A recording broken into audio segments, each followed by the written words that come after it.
Thank you for being here. Being part of this really uncomfortable conversation. You know, Brene Brown talks about being brave, awkward, and kind. Those are hallmarks of this work. And after listening to Dr. Acosta and AI, I definitely feel this mixture of brave, mostly awkward, and trying to be kind towards AI. I was telling some of the brothers here who arrived sooner, when I first heard about AI and through Dr. Acosta's lens, my very first virtual event that I attended of his, I've never met him in person, my inner Archie Bunker came out, you know, like, I can't even fucking remember my password for my iPhone, you know, like, this is BS, I don't want to do this. But the more I try to embody this work, the excitement that I'm feeling in my belly is, it gives me something to talk about with my young nieces and nephews, right? They don't want to talk about contemplation or what the priest said or blah, blah, blah. They want to talk about what's relevant to them. So this gives me, AI gives me a real bridge of, can I learn something myself that would give me some language that I can mix into my conversations with my nieces and nephews and try to reach past this message of that we have in Illuman on to the next generation. I just want to go, we're going to do a couple of rounds, and you don't have to be polite, just be your authentic, wonderful self. Just what were some of the insights or takeaway in maybe 2 minutes or less that came up for you during that AI conversation? And your wonderful congratulations on your scholarships. Like, wow, he already sent it. It's already going to be sent out. All you have to do is submit the application and you got it. You're on the roster. What? All right, let's go. Let's start over here with my right. Well, it was a mix. I mean, scary stuff. What's going to happen down the road? So we can go in. Yeah.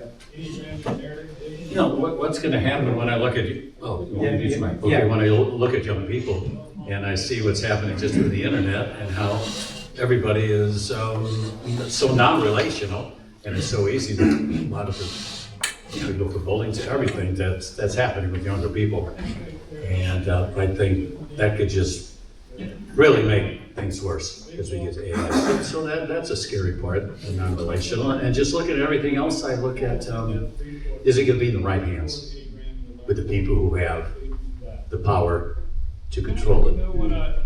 Hopefully in the right way, and take it away from the people who have the power to do it in the wrong way. And that's my biggest fear. And I think I mentioned this in our sort of group. As a musician, I mean, I use some, it's not AI maybe on this level, but maybe somewhat of it is. I mean, I use, I make backing tracks. I can sound like a whole band. I do all this stuff, music realm that I couldn't do years ago. And but we all saw what happened with Hollywood, all the strike out there, because what Hollywood Mongols wanted to do with their entertainment scene, they fought against it once. So I looked at that and it's like, the scary part of it, what is really going to happen? Where are the jobs going to be? What are people getting educated for? You know, where are the jobs going to be? It's going to eliminate so many. And so that's kind of my initial take on it. It's going to be here no matter what. So I think the one thing he said, we got to write that middle and be part of the process where we can make this happen for the good, for the benefit, instead of the bad. Pass it on, brothers. We're just checking in. Reactions to the provocation of AI. Provocation. You know what? It'd be great to hear guys' names and where they're from. Awesome. Yeah, we did that first before you got here. Okay, if you were here on time, you would have. I know.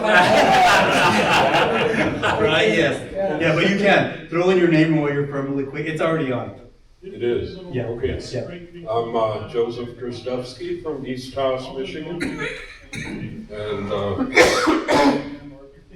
AI is kind of like nuclear power. So we'll see what happens. And I like the stay in the middle message.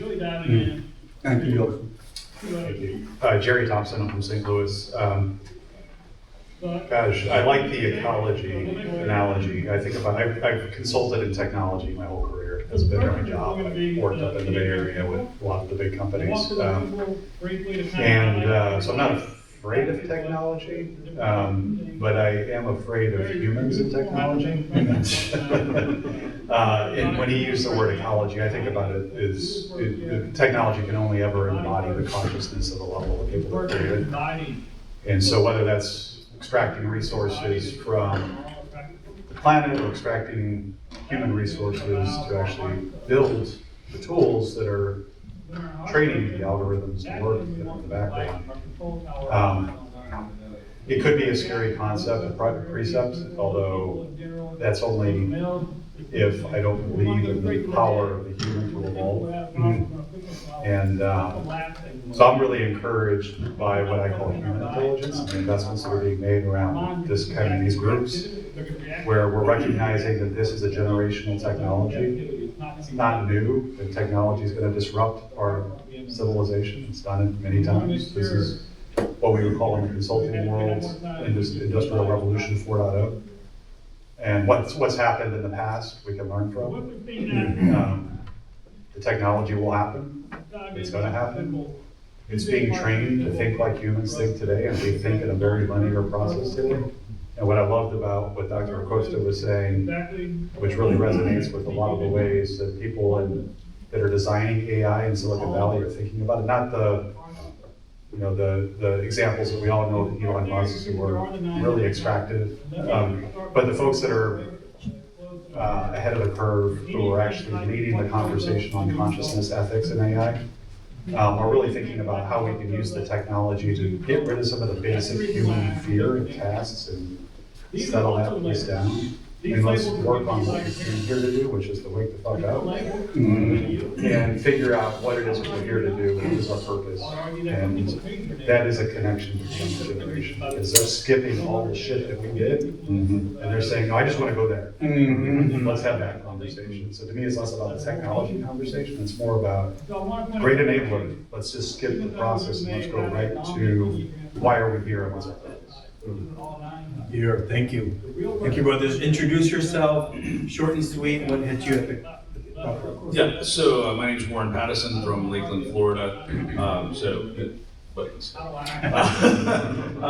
yeah, I think the thing that I really took away from what he had to share was that AI is about us being able to, at least as it exists now, with AI-specific intelligence, is for us to be able to free up our minds and bodies and souls to be able to do the work that only we are able to do as humans. So I appreciate it. So I thought of it that way. Before it had always been, how do I make my job easier? Thank you. Here. My name is David from Acosta, Wisconsin, in Milwaukee. I appreciated the remarks about the extractive nature of all new AI and of all new technologies that are computer based, that we keep making the machines more and more efficient, and then but at a much faster rate we figure out, oh, now we got to mine this much cryptocurrency, and we're not gaining there. I was a little surprised. I appreciated what he said about evolving to in response to these technologies, but on the other hand, I thought this was a very business talk. 20 years ago, I'm out of IT. 20 years ago, this is what I would have heard at a breakfast seminar about new technology. It's gonna, so I'm not fully I'm not fully seeing the relationship to what we're here about, and that's why I'm sitting here right now. I'm Gary Maher from Wauwatosa, Wisconsin, which is right down the block, right? Blocks away from David. I would just repeat what has been said. I appreciated Dr. Acosta's enthusiasm and presentation, but I felt in many ways I didn't learn much new. It's kind of a sales pitch. It was kind of very basic. My hopes and fears for AI,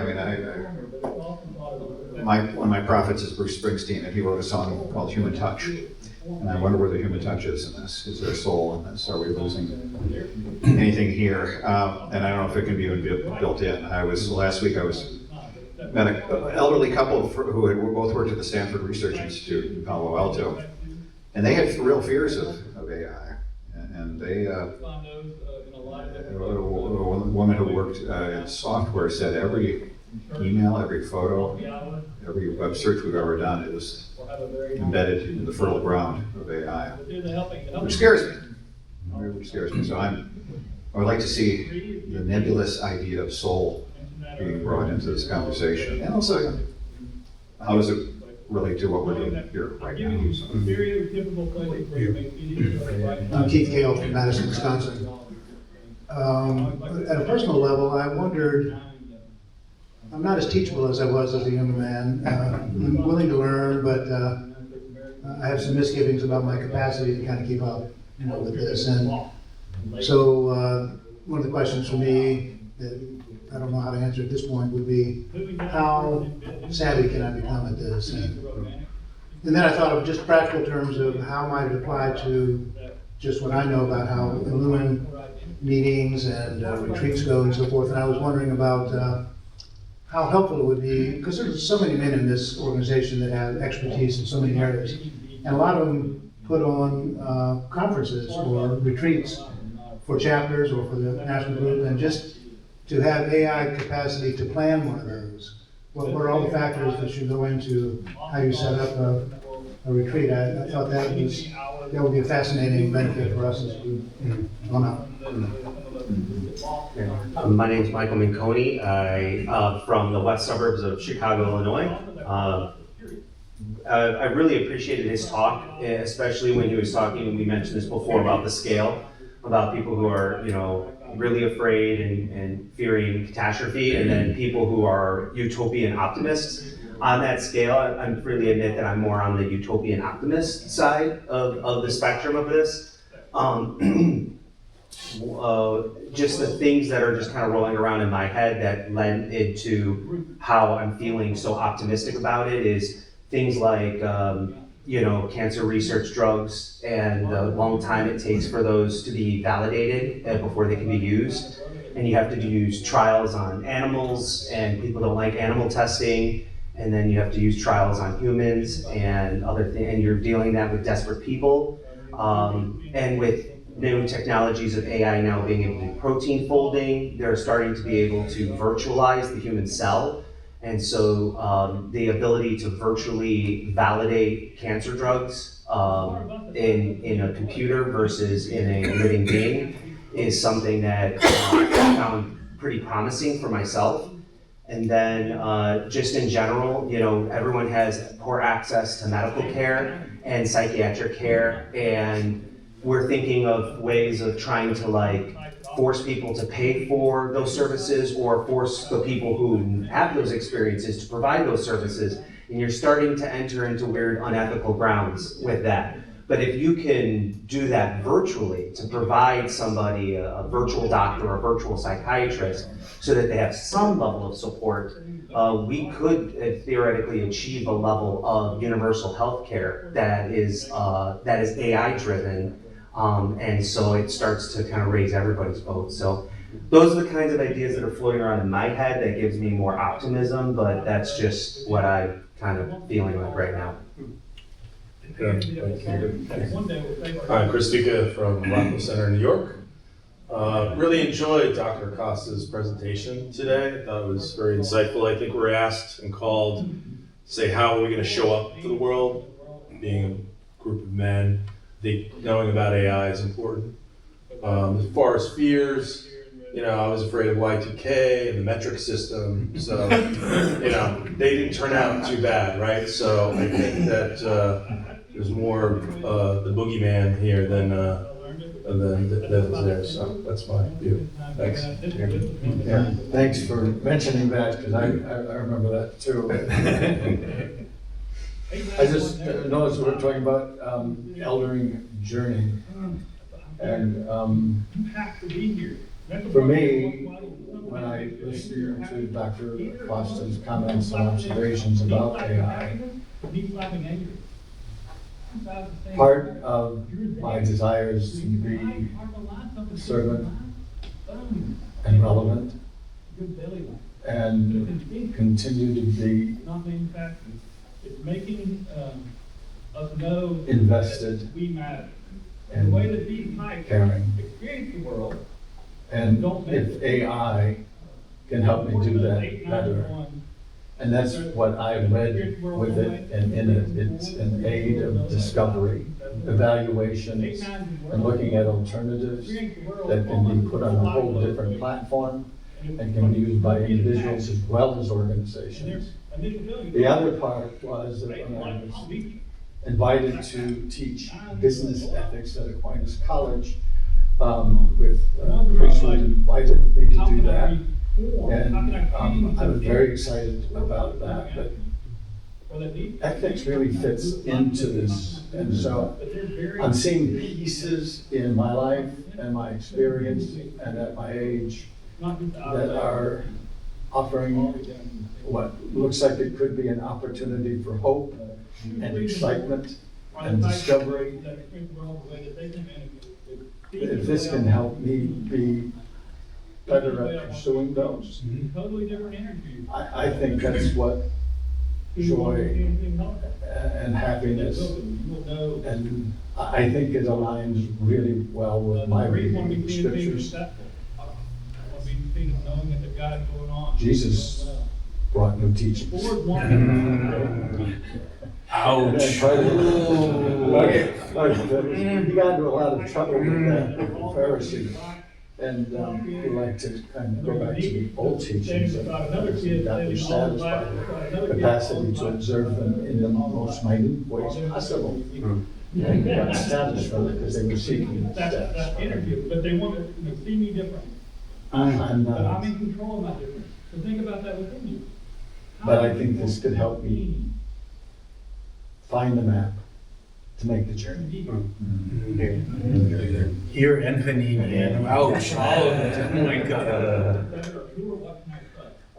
Kyle Soderberg, Minneapolis, Minnesota. Probably not nearly as profound wisdom as that, but I'll share a little bit. I thought it was helpful. I'm much older than you. Oh, fair enough. Yeah, definitely on the journey. I thought it was helpful playing around with it a little bit, so I didn't learn like a ton new about like the opportunities with it, but something that continues to stick with me is the opportunity. So AI is here, it's been here, it's going to continue to evolve, so to speak. And I think in some ways, it's great to think we all have a role and a responsibility in continuing to help it evolve ethically and to use our wallets and our attention spans and our votes and our work and our communities, because some of these guys in the room can tell you in more detail. It's going to continue to learn, and a lot of the data that it's learned on has already given it some racist, misogynistic bends. And so if we use it equitably and ethically and continue to show people what it can do, it will continue to learn from those experiences that we're doing with it, so to speak, at least as far as I understand. My name is Gustavo from Vancouver, BC, Canadian part of the world. And I really enjoyed it. Mostly just seeing someone who's kind of reflecting about these things at that level. And I feel like in the spectrum between afraid of optimistic, I'm really right in the middle. I feel like I use AI every day. It has saved me hours and hours and hours and hours of work. And it has helped me to serve my clients better, for sure. But on the other hand, I see all the problems and risks and all of that. The thing is, for me right now, what I'm really kind of bringing with me is the personal responsibility and the reflection I can do, because it's the one that I have control over. And because the macro promises, I really I don't believe them anymore. I think, like the 3.0 and the 2.0 industrial revolution was exactly the same. It's just like, it's gonna free us up to be more of ourselves. Okay, look back and, how's that going for you? Ouch. Right, so the promises were always there, and it's always the promise and like to make things better for us. But I'm kind of deliberately not thinking about the macro right now. I'm thinking about, okay, what can I do? Because that's the only thing I have control over right now. So yeah, but I was excited, but not afraid. I wouldn't say that I'm afraid. I'm more on the excited kind of side of things, but not utopian. And Amy. And Amy. I have a couple things that come up for me. One's a personal reflection about when I went to college. I went to a college where computer science was required, and so you had to take the class, and in that class we learned a computer language called Fortran. Okay, so some people, yeah, and you would create we were required to create a program. And in the program, you write out, and every single little, I don't even remember what you called them, but every equation or every little command was on its own card. And then you'd end up with your computer program being like a stack of cards like this, and you put it in, and it would read. Okay, anyway, I got the worst grade I ever got in my life at any level, in any course, at any school. So I'm still dealing with that. So hang on. And I also appreciate this, I'll close with this. I appreciate that there are people like Dr. Acosta thinking about these things and telling us about them. And that it offers this AI, whatever it is offering us the opportunity to really reflect on the question, not only what is real, but what do we even mean by the question? Like, real, what is that? And just one last observation, the fact that they put little attractive faces on each one of those things, I don't know if that's a good thing or not. Yeah. They all have great hair. Ouch. Really.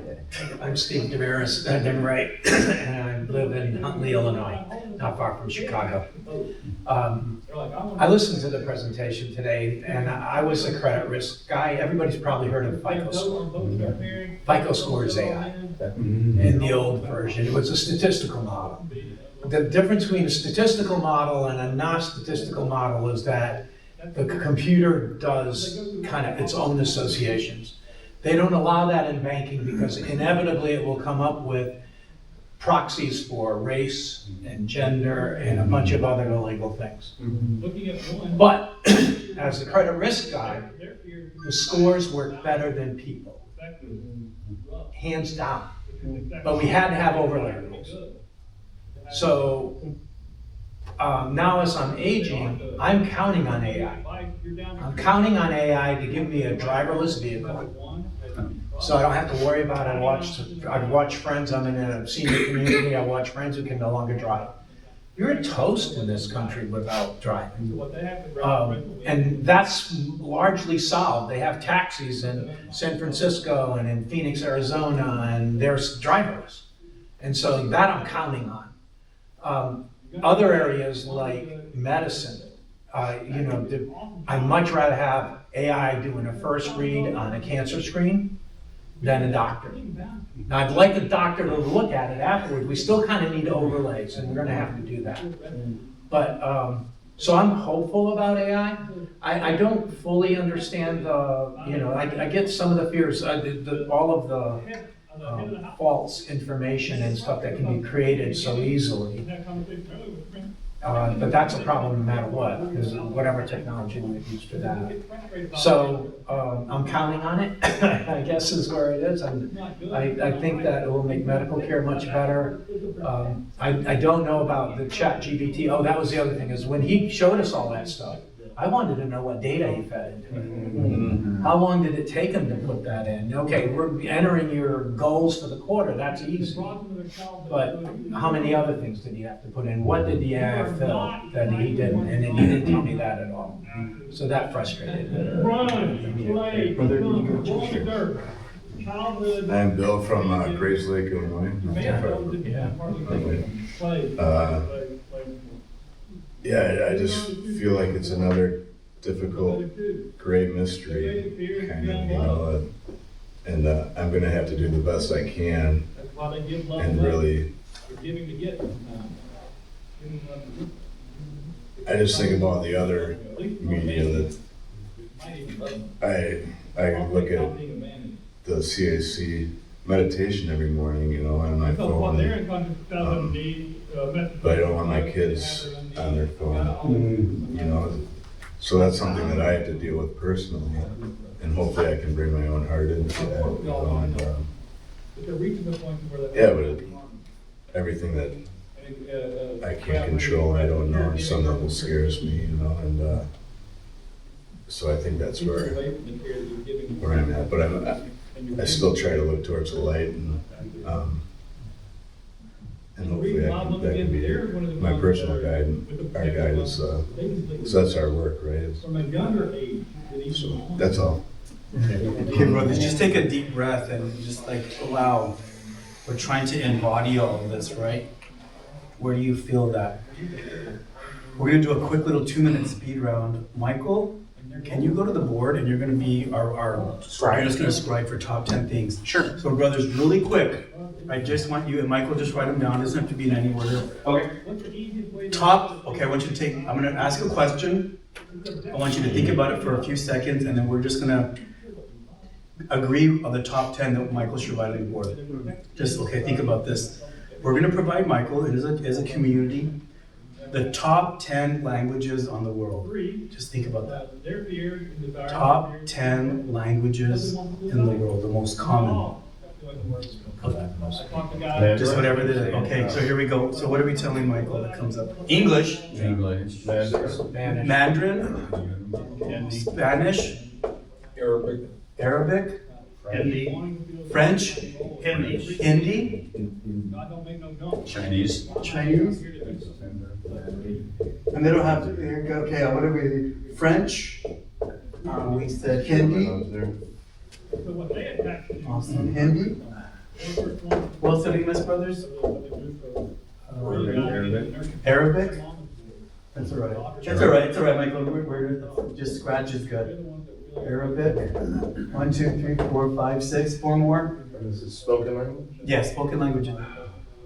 It's German. German. Russian. Good. 2 more. Cantonese. Cantonese, okay. Italian, which is okay. So why this is an important, thank you, Michael. Why this is so important is because how many languages are in the world, exist in the world as of today, 2024? A lot. What's a lot? 167. What? 167. 167, okay, what else? What other number could it be? 273. 273? Are you gonna ask ChatGPT? So, 167, 200 and some. Like what? What is it? 2600? Okay, brothers, keep this in mind. But what was said, very interesting. AI is linear and human, all right? That's an assumption.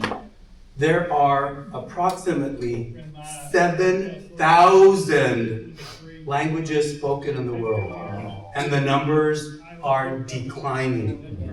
So who's gonna get control? Who is AI gonna serve? Is it gonna serve the 7,000? Bring that in. On the other hand, AI would probably be the most likely instrument to be inclusive rather than exclusive because of its capacity for both volume and speed. okay, wonderful. Wonderful. And accessibility. Yes. Can it preserve? In terms of being able to do translations from a language I know to one I don't know. Okay. We all need Wait, speaking AI. Yeah, I was just thinking about, can AI preserve the languages that we're beginning to lose? Right. If language is a metaphor, right? It's just an expression, it's a way of expressing something that I'm feeling. Different languages and etymology, they'd say a language like Cantonese or Mandarin has an emotional context to it, whereas a language like English and French and Italian are very literal. So you lose the soul of language when you try to translate. So I don't know that it's even the right question. Exactly. So those are just some like provocations. Once again, like, wow, who gets to define? What is it? Only the, the popular kids, or is it everybody? Is it the vehicle for the Beatitudes? I can't even remember as much as say it, much less live it. Right? How could the AI become a servant of the Beatitudes versus how much can I make off it? Right? Provocations. It could only ever express, it's the only language I know, the level of consciousness of the people who are creating it. Just like any expression of art is an expression of the consciousness. When I first heard AI, it was on a TED Talk years ago, 10, 15 years ago, and chat was just in its infancy, and Sam was still birthing the idea and expressing it out in the world, and they were talking about, could AI write that Paul McCartney song? And my reaction, my thought was, well, yeah, I can literally write the words of a Paul McCartney song, but it's not Paul McCartney. It's art that makes it unique. So that's when I say, I hear you, it's a personal responsibility question. Society's not going to solve this problem because we have AI. We recognize every time we go through a technology transformation, if we fall back in fear, fear is the opposite of love.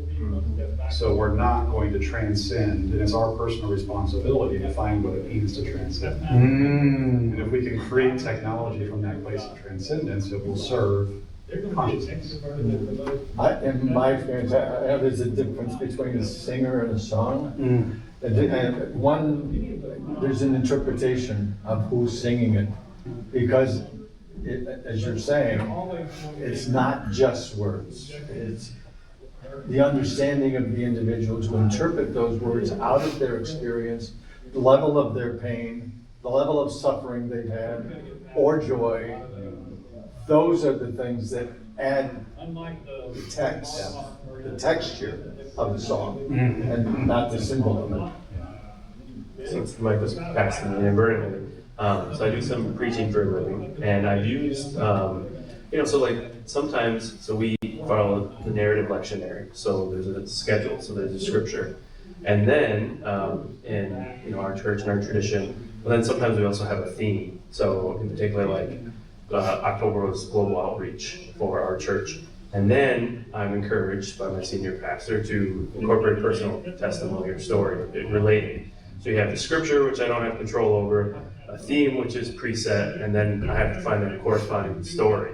And AI is helpful in terms of trying to find common threads, but like just having it produce is like, it's like heartless. It's just like, you read it aloud, it just sounds like hollow words. And so then it could be helpful, but I also have to spend just as much time making it my own and reworking it. And so, just from my own personal experience. They were taught their unconscious childhood messages. Wow.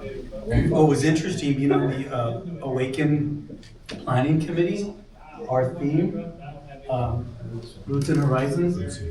Guess where we got that from?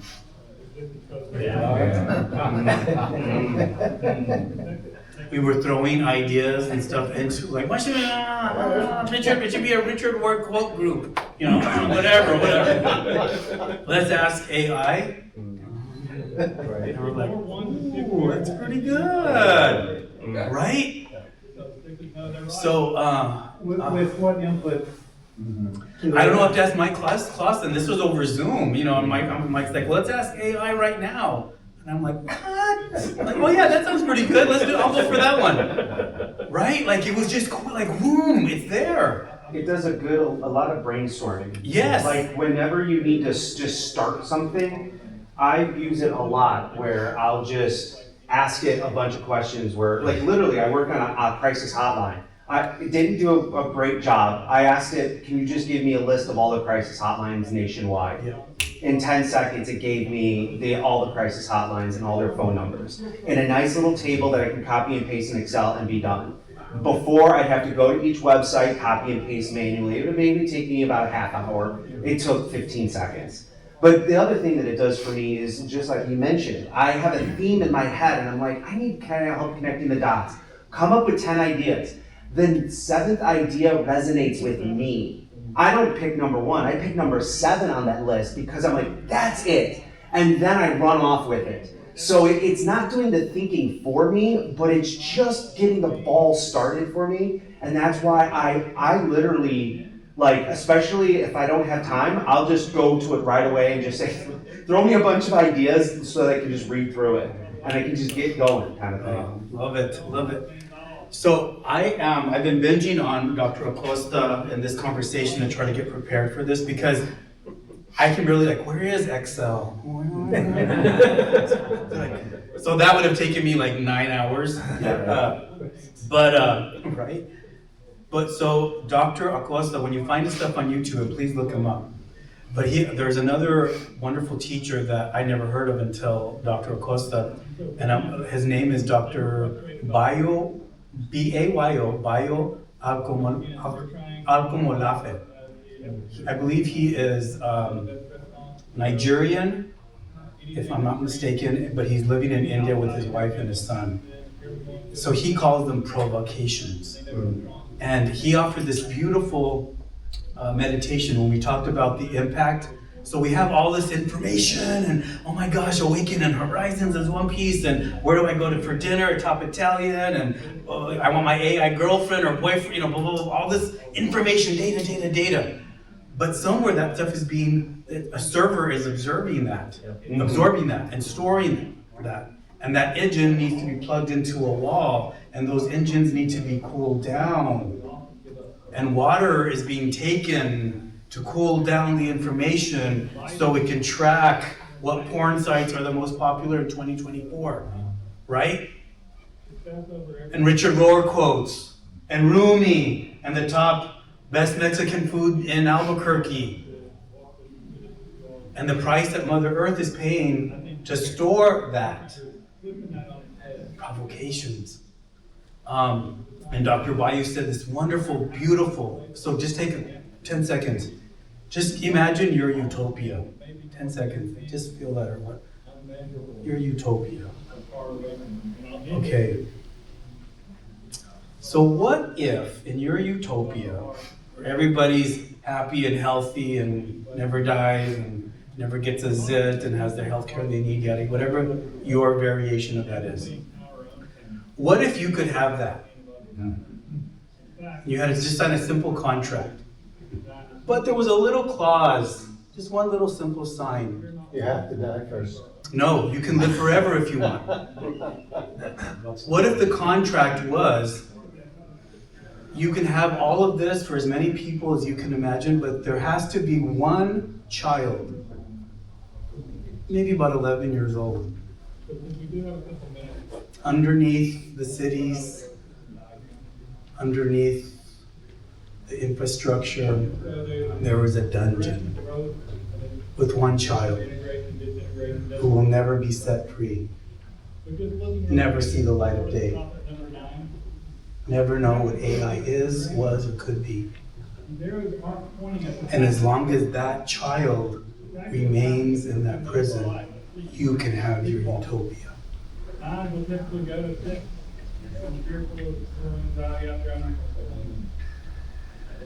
What the arrow is directly pointing at is the way we sleepwalk through life, not the way to the road. The first thing you'd have to do So for a 9, they have to go against the is take the child to Egypt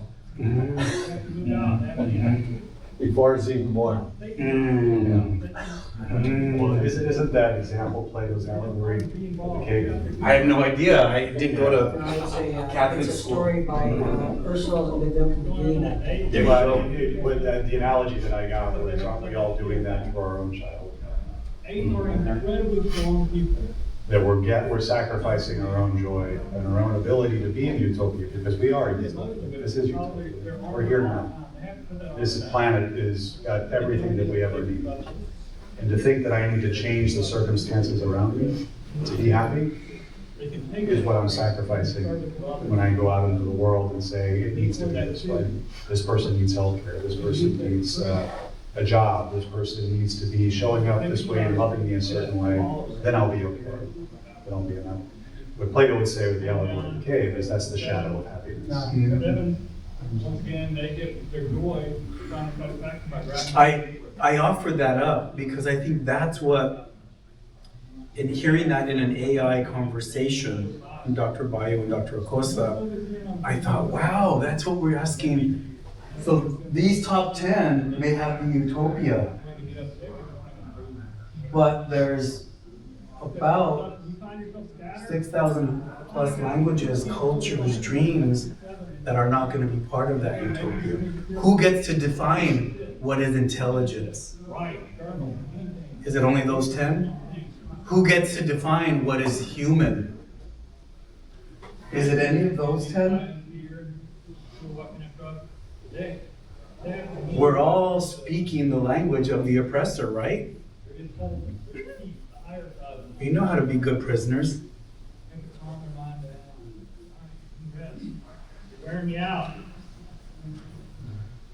Well, if there's just one truth, and there's 7 billion expressions.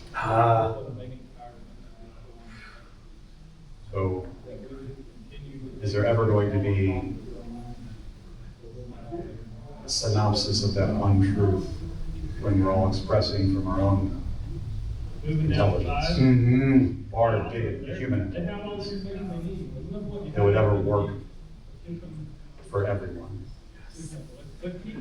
Oh my gosh. Okay, 2 more provocations, we only have 10 minutes. And I'm just offering this to stir the waters. I hope this is uncomfortable. I hope it wants you to find out more. I hope you want to feel this. But so Dr. Bayo also talked about the artificial intelligence. And he's like, what arrogance that, this group of blah, blah, blah, we're defining what is intelligent. And he said, and I bow to him for chopping this up, but he says, at the bottom of the ocean, there is a jellyfish-like creature. It's not really a jellyfish, but it's kind of sort of like that has existed at the bottom of the oceans since before the dinosaurs. And it's still found today. And this jellyfish kind of thing knows how to eat, knows its habitat, knows how to have children and have offspring and raise them. It knows who the enemies are, where its perfect habitat is. It knows how to get back to the ocean. It knows how to survive resilience. But it has no brain.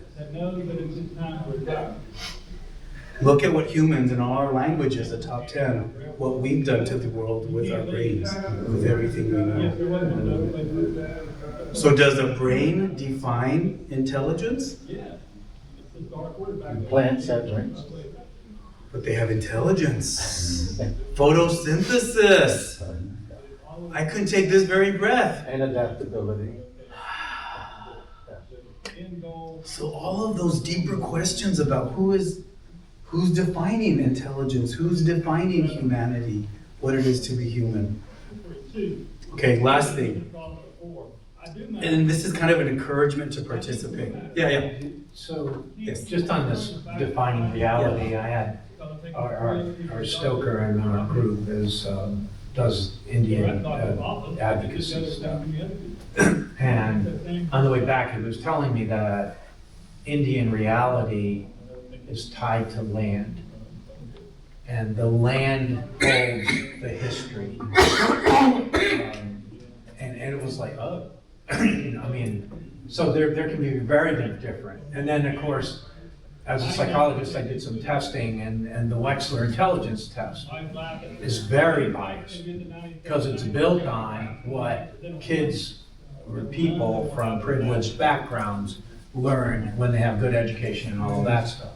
People who are deprived of that opportunity, like poor African Americans, poor Indians, poor, you name the group, they score badly. And they score badly because they've never been exposed to it. It's not a matter of intelligence. Perfectly defined is the ability to take in information, but our tests don't do it. Yes. Yeah, I love this.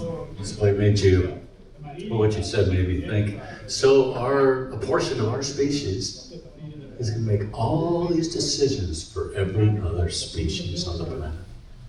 Really? Who do we think we are? And I was thinking about, something said over there about, God, you just have all this time and that's going to do all this stuff for you. I'm a creative person, and it's like, I don't think I would have been creative if I would have had these skills growing up now with all this stuff doing for me. How are you ever going to develop these skills on your own if AI is doing it all for you? You little devil's advocate. You'll have to ask AI. Really? Well, I don't think I need to ask AI. There you go. There you go. For me, the really interesting question underneath all this is, just in the time that I've been growing up, it's always, we think that we're different than the animals, right? What is it that makes us humans and not animals? Well, it's the ability to use tools. Shucks, we found animals that use tools. It's the ability to use language. Shucks, we figured out animals communicate with language. It's complex reasoning. Oh, but the rat can pull up the ladder and take it over here and set it up there. It's empathy. No, animals sacrifice themselves for each other. And then now I think like I said that some of the output we get is kind of stilted, and you can kind of recognize it. Oh, that sounds like AI. That's a very temporary window, I think. It's going to be just as absolutely as anything else very shortly. And so it brings up this question: what does it mean to be human? And I think this challenges us on a very fundamental level. My wife and I just rewatched the movie Her, which came out before ChatGPT, but now in light of it, it's like, holy shit. You just reminded me, so check out the Garrison Institute, and then you can look up some teachings. Dr. Angel Kyoto Williams led a teaching about the neurobiology of PTSD and intergenerational trauma. Very thought-provoking, lots of provocations in that. But she said something interesting. And I'm going to butcher the exact number, but you can look it up online. So when you think about a brain scan, and I'm glad you mentioned that earlier.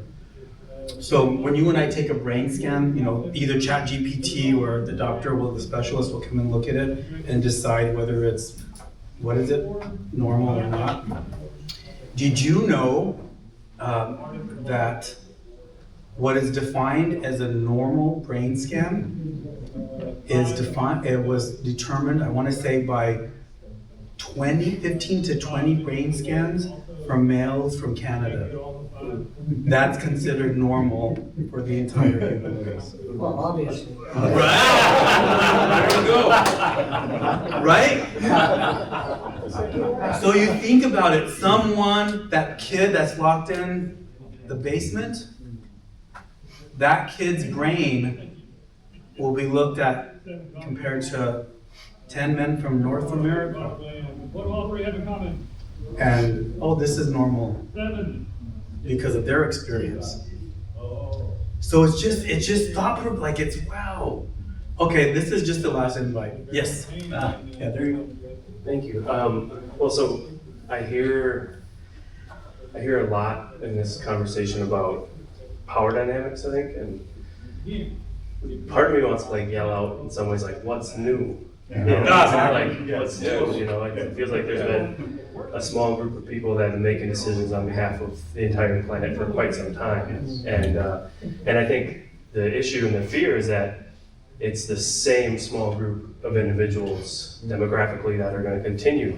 And now they just have a different tool. You know, before it was weaponized, you know, warfare, different, you know, technology that way, et cetera, et cetera. So, speaking of Jesus I also think was all about power dynamics, and particularly in the Beatitudes. And I think Jesus was crucified, so he was trying to flip the power dynamics. And so, Bea is already here, it's going to continue. Can we, the people that are not at the top of the power dynamics, maybe harness AI with a human touch and with some soul to help shift the power dynamics? I don't know, but it's just not working. Socrates had the same problem. Exactly. I don't know about that. I'll take your word for it. Here's your turn.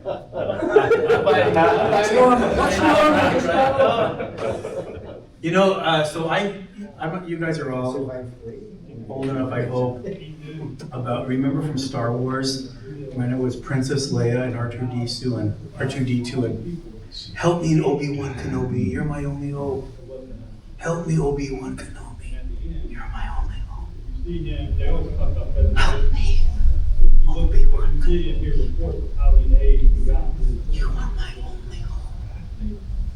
Obi-Wan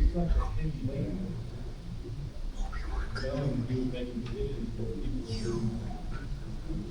They would often take one more weapon, and then often Maybe your AI presence in the world 7 generations from now. Maybe your carbon footprint, your dirty underwear, your sock, your one statement that has survived drift like a feather into the prison of that child and set it free. What if you are the key? What if your weakness is not your strengths? What if your surrender, your Magnificat, your thy will be done is exactly what is needed?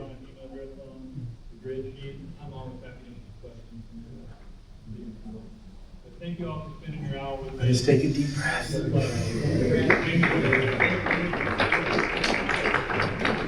And in the name of all that is good, holy, true, and unimaginable in every realm,